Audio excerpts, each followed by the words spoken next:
Ya, assalamualaikum warahmatullahi wabarakatuh. Selamat malam ya buat teman-teman semua. Jadi khusus malam ini saya sama Miss Cita tukeran kelas dulu. Jadi jam pertama saya, nanti jam keduanya baru Miss Cita ya. Malam ini kita akan bahas mengenai kepatuhan terhadap norma.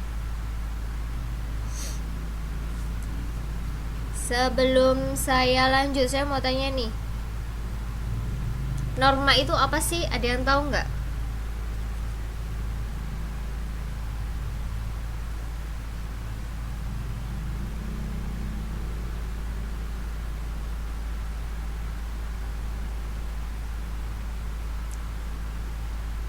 Ada yang tahu?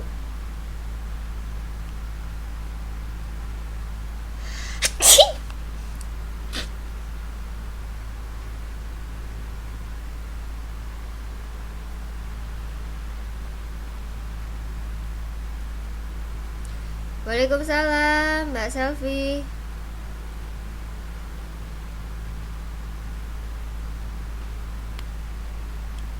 Nggak ada yang jawab nih ya.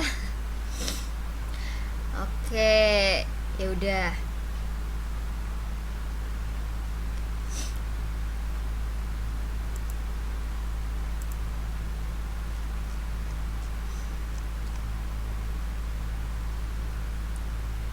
Ini ya. Tadi saya kan sempat tanya. Ada yang tahu nggak sih arti norma gitu ya?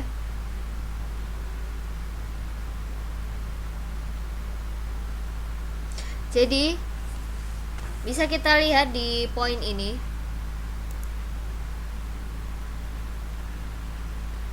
Norma ini pada hakikatnya merupakan faedah hidup yang mempengaruhi tingkah laku manusia dalam hidup bermasyarakat. Norma ini juga bisa diartikan sebagai aturan atau ketentuan yang mengatur kehidupan warga masyarakat yang dipakai sebagai panduan, tatanan, dan pengendali tingkah laku.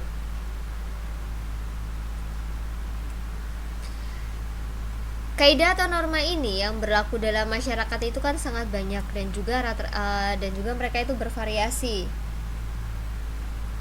Namun secara umum, norma ini terdiri dari aturan yang dibuat oleh negara dan aturan yang tumbuh dan berkembang di dalam masyarakat. Kalau norma yang dibuat sama negara itu biasanya berbentuk aturan yang tertulis ya. Nih. Tapi kalau yang berkembang di masyarakat itu biasanya dia tidak tertulis aturannya itu. Sekali lagi, jadi kalau norma itu merupakan aturan atau ketentuan yang mengatur kehidupan bermasyarakat, dan norma sendiri itu bisa berbentuk norma tertulis maupun tidak tertulis ya. Kalau tertulis itu biasanya yang dibuat oleh negara atau pemerintah, sedangkan yang tidak tertulis itu biasanya itu yang berkembang di masyarakat.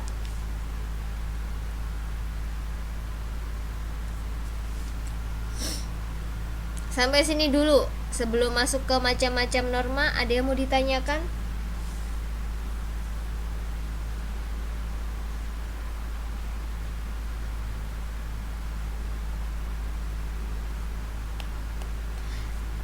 Suara saya sebenarnya kedengeran gak ya?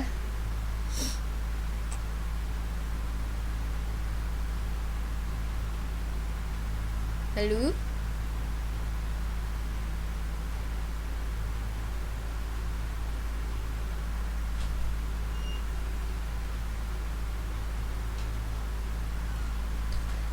Oke. Selanjutnya untuk tadi pengertian norma sepintas sudah ya, udah paham ya. Sekarang kita masuk ke macam-macam norma. Jadi norma yang akan kita bahas itu ada norma kesusilaan, ada norma kesopanan, ada norma agama, ada juga norma hukum. Nah ini yang keempat macam norma ini yang nanti akan kita bahas ya. Dan yang akan kita bahas pertama itu adalah norma kesusilaan.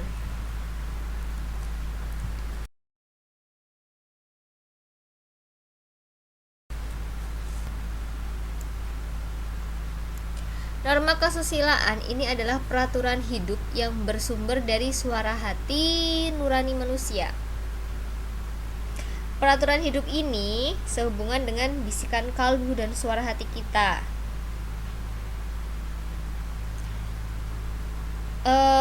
Biasanya kalau suara hati ini selalu mengatakan kebenaran dan tidak akan dapat dibohongi oleh siapapun ya. Karena gini, kalau seandainya kita bohong nih, ya mungkin 1-2 kali kita bohong ya, pasti pernah lah ya kita bohong. Kita bohong itu kadang kan mengatakan sesuatu yang tidak sesuai dengan kenyataannya, apapun itu alasannya kan. Tapi pasti di dalam hati kita itu ada sedikit berontak gitu ya.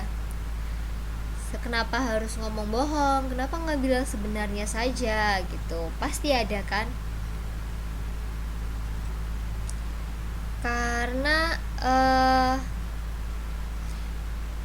suara hati nurani kita itu adalah gambaran orang yang mempertimbangkan norma kesusilaannya.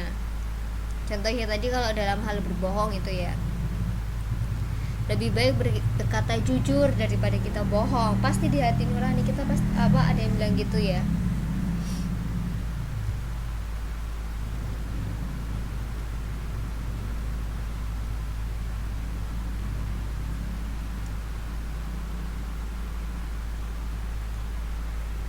Nah ini contohnya lagi, yang tadi masalah jujur dan bohong.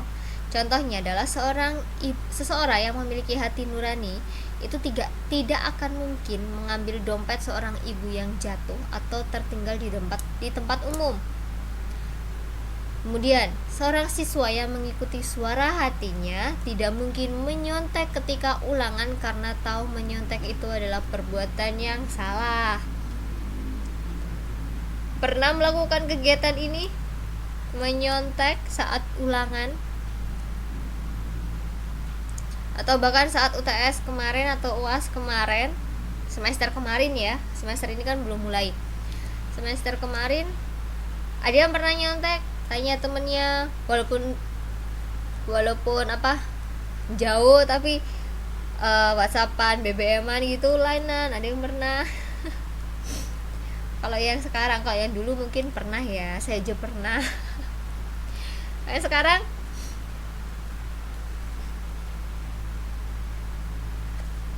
tahu nggak soal ini jawabannya apa? Soal ini bener nggak jawabannya ini? Nggak, kadang kalau nyontek sebelnya itu 1, 2, 3, 4, 5, 6, 7, 8, 9. Jawabannya apa gitu ya?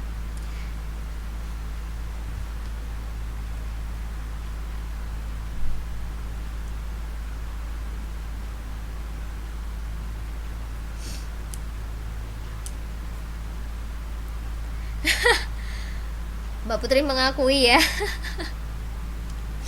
Nggak apa-apa, asal gak ketahuan ya Mbak. Rumus menyontekan gitu ya, silakan mencontek asal gak ketahuan gitu kan. Saya malah ngajari jelek ya. Nah, norma kesusilaan ini dia juga menentukan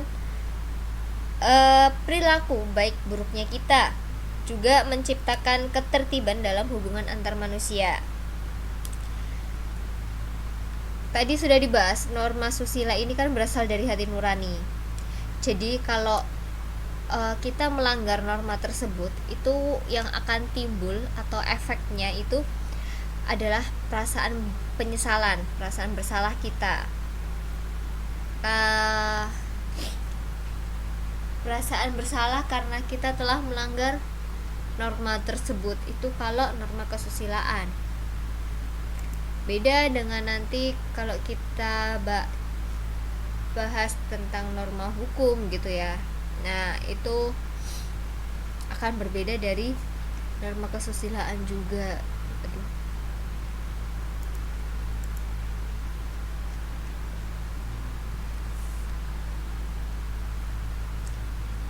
Next ada norma kesopanan. mungkin udah sering dengar kata-kata sopan gitu ya, jadi udah ada bayangan secara garis besar ya. Dia ini berhubungan dengan pergaulan kita sehari-hari.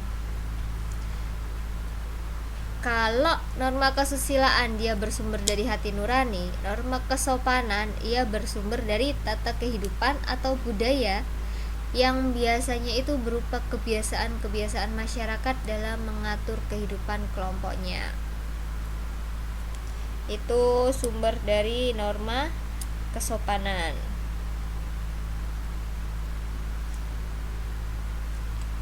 Di sini kita tahu lah ya, seharusnya tahu mana sih perbuatan yang sopan, mana sih perbuatan yang tidak sopan, mana perbuatan yang boleh dilakukan, mana yang tidak boleh dilakukan. Nah, itulah awal dari bermulanya norma kesopanan. Ini ada contohnya.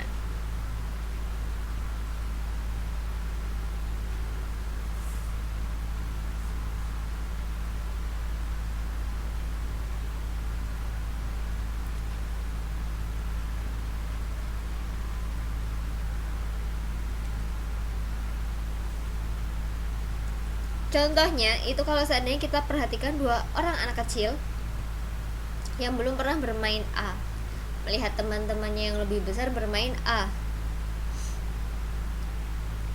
kemudian timbul keinginan di antara mereka berdua untuk bermain A. Dan untuk mewujudkan keinginan ini, maka kedua anak ini akan bermain dengan menggunakan aturan yang disepakati bersama. Aturan yang dibuat ini mungkin sama dengan aturan yang sudah ada, tapi juga bisa berbeda.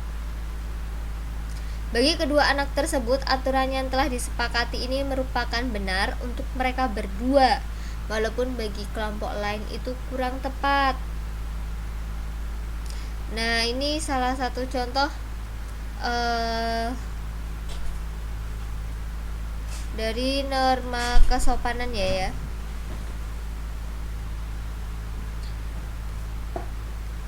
Contoh gamblangnya itu, nah ini seperti tata cara berpakaian kita.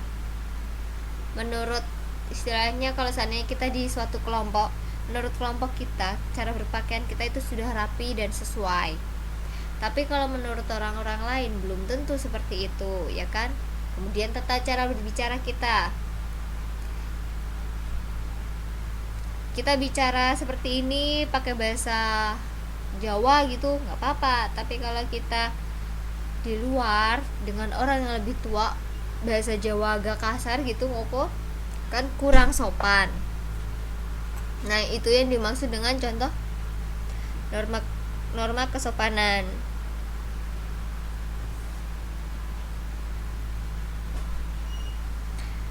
Norma kesopanan lama-lama kalau dirasakan juga bisa menjadi adat istiadat ya. Ini tata cara dalam pergaulan dalam masyarakat yang berlangsung lama dan tetap dipertahankan oleh masyarakat, lama-kelamaan akan melekat secara kuat dan dirasakan menjadi adat istiadat. Ada beberapa pendapat ahli yang membedakan antara norma kesopanan dengan kebiasaan dan hukum adat. Kebiasaan ini menunjukkan pada perbuatan yang berulang-ulang dalam peristiwa yang sama, kemudian diterima dan diakui oleh masyarakat. Sedangkan kalau adat istiadat ini adalah aturan atau kebiasaan yang dianggap baik dalam masyarakat yang dilakukan secara turun-temurun.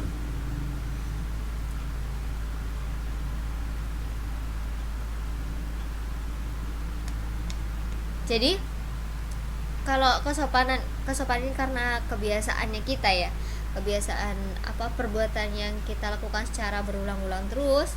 Nah, kalau adat istiadat ini adalah kebiasaan yang dilakukan secara turun-temurun.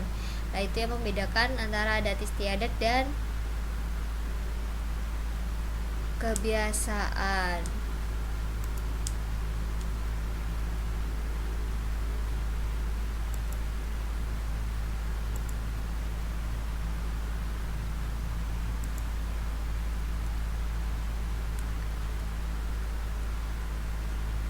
Ada juga sanksi terhadap pelanggaran kebiasaan itu tidak sekuat sanksi pelanggaran terhadap hukum adat.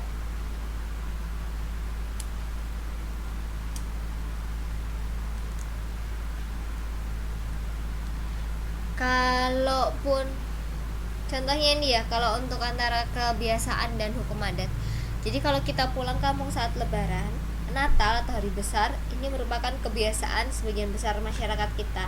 Tapi kalau seseorang itu suatu saat pada perayaan tersebut tidak pulang kampung, maka sanksi dari masyarakat itu tidak sebesar seseorang yang berasal dari suku Batak yang melanggar aturan larangan perkawinan dalam satu marga.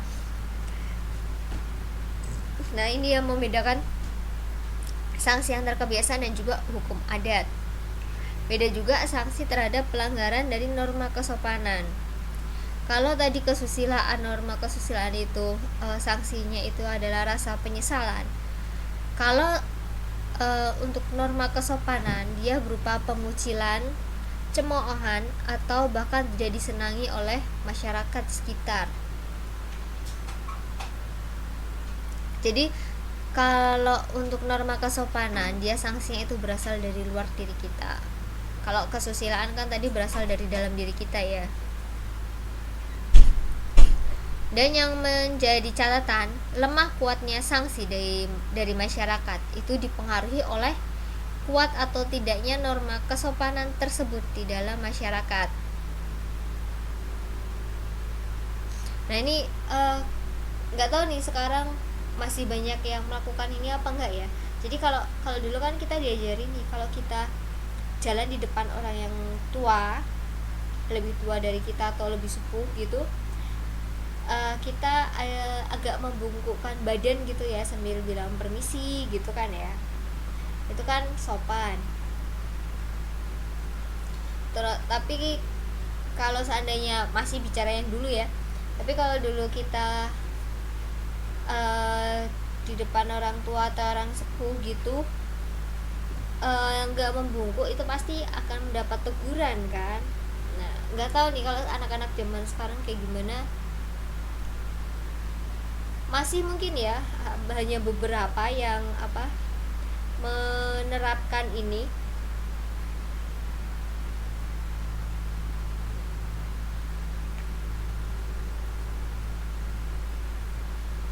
Tapi nggak sebanyak dulu ya Mbak Putri ya. Paling cuma 1-2 orang istilahnya gitu ya.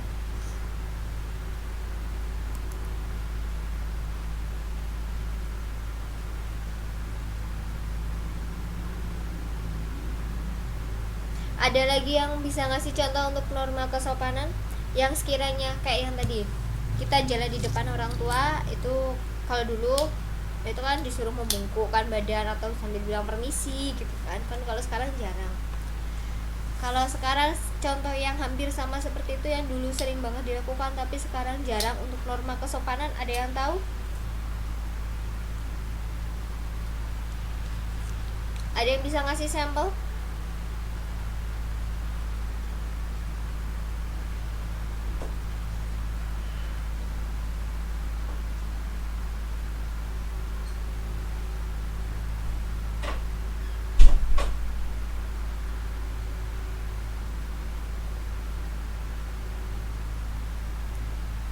Berbicara sopan dengan orang yang lebih tua.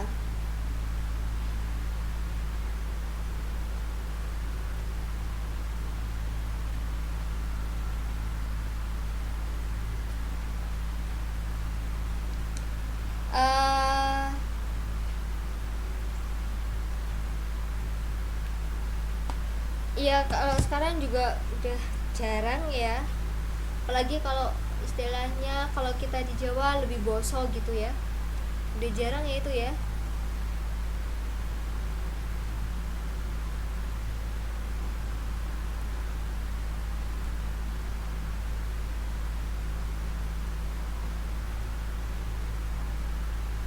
Ini yang dari tadi aktif Mbak Putri doang nih ya.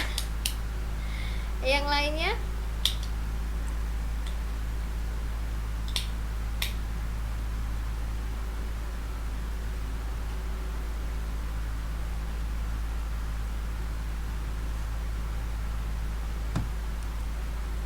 lainnya masih ada yang nyambi apa ya? Oke, berarti benar disambi ya. Ya sudah, enggak apa-apa. Selanjutnya, setelah norma kesusilaan, kesopanan, sekarang kita bahas tentang norma agama. Norma agama, dia ini adalah sekumpulan kaidah atau peraturan hidup manusia yang sumbernya itu dari wahyu. Wahyu Tuhan ya, bukan wahyu nama orang ya.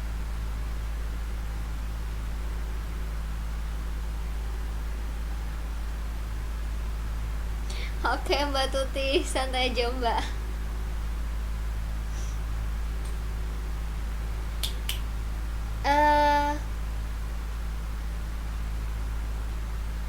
Kalau tadi kesusilaan hati nurani ya. Kalau agama ini dia sumbernya dari wahyu Tuhan. Jadi para penganut ini meyakini bahwa apa yang diatur di dalam norma agama itu berasal dari Tuhan, yang disampaikan kepada nabi dan rasulnya untuk disebarkan ke seluruh umat manusia.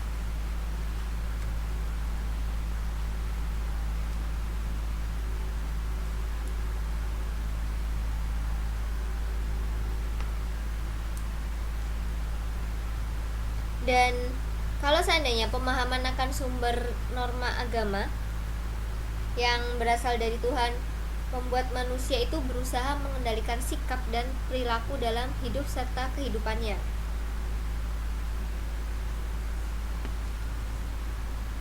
Maka setiap manusia itu akan selalu berusaha melaksanakan perintah Tuhan dan meninggalkan apa yang dilarangnya. Untuk para pelaku pelanggaran norma agama ini akan mendapatkan sanksi berupa dosa.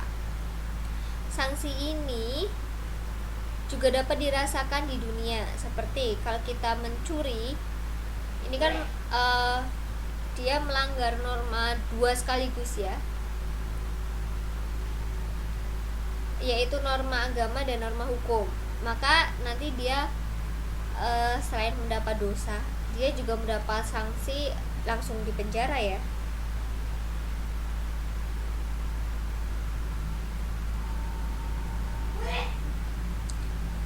Indonesia seperti yang kita tahu, Indonesia itu Bhinneka Tunggal Ika ya. Jadi bukan negara yang mendasarkan pada satu agama saja.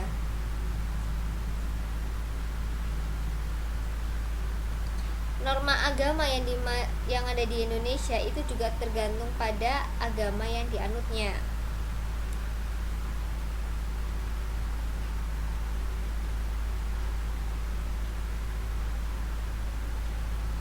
Nah ini catatannya nih.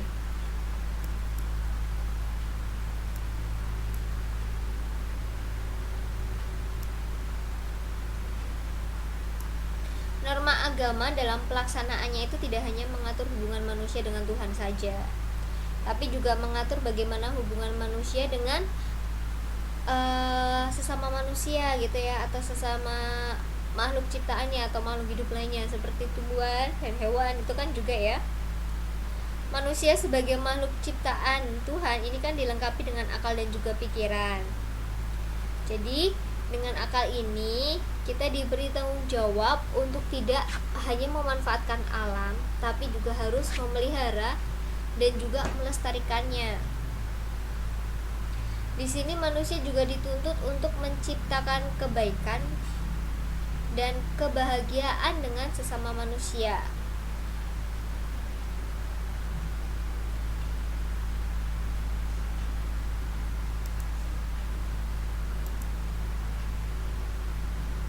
Jadi dengan pelaksanaan norma agama itu nanti akan tercipta kepatuhan manusia kepada Tuhan dan juga keserasian manusia dengan sesama lingkungannya. Itu tadi mengenai norma agama.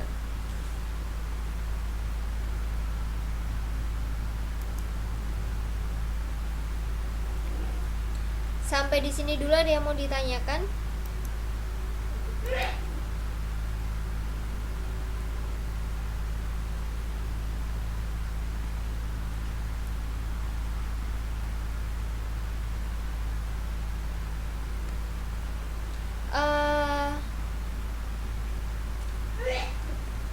lanjut habis ini lanjut bahasa Indonesia, Mbak.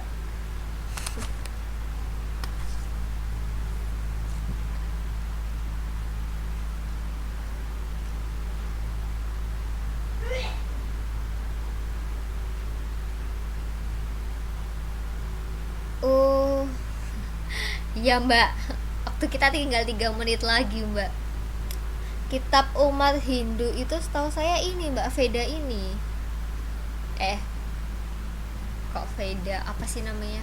Iya, Veda ya. Kalau Tripitaka itu Buddha, kalau Hindu itu Veda. Kalau Islam kan Al-Quran dan Al-Hadis. Kristen Katolik itu Alkitab. Kayak satu udah Mbak, setahu saya loh. Dari dulu loh.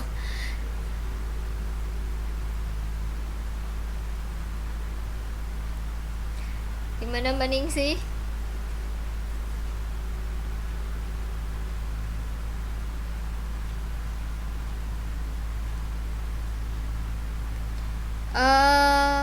Terus yang saya waktu itu pernah ngasih tugas satu PPKN ya, satu tugas PPKN apa ya?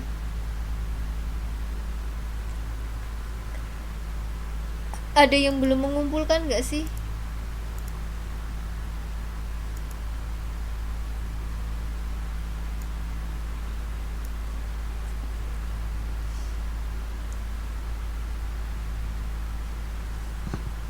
Yang baru di tempat saya tuh Mbak Erika Jelita Monika, Mbak Putri, Siti Munawaro, Bilkis Pratama, Khairunisa Putri, Ningsih Aprilia Warti, Tuti Herlina, Siti Maryam. Emang ada 8 siswa aja ya?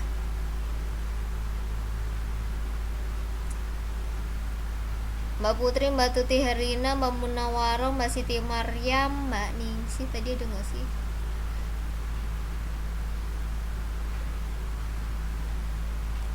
Yang baru masuk di saya cuma 8 siswa aja namanya. Belum Mbak. 11 ya, berarti kurang 3 orang ya yang apa? Yang belum. Mbak Hermi Susanti itu juga belum ya.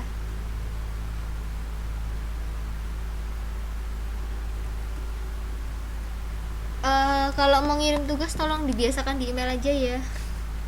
Jangan di inbox. Takut kalau bukanya lama banget soalnya.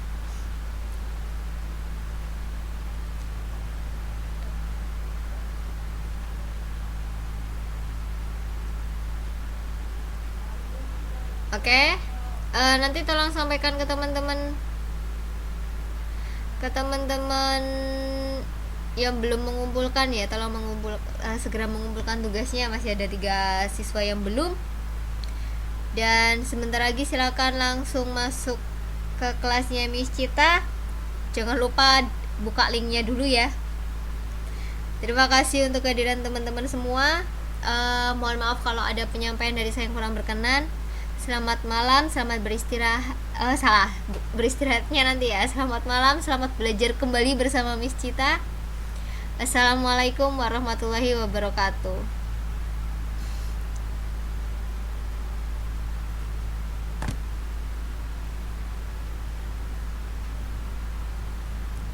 Jangan ada yang bolos ya. Ditunggu Miss Cita soalnya.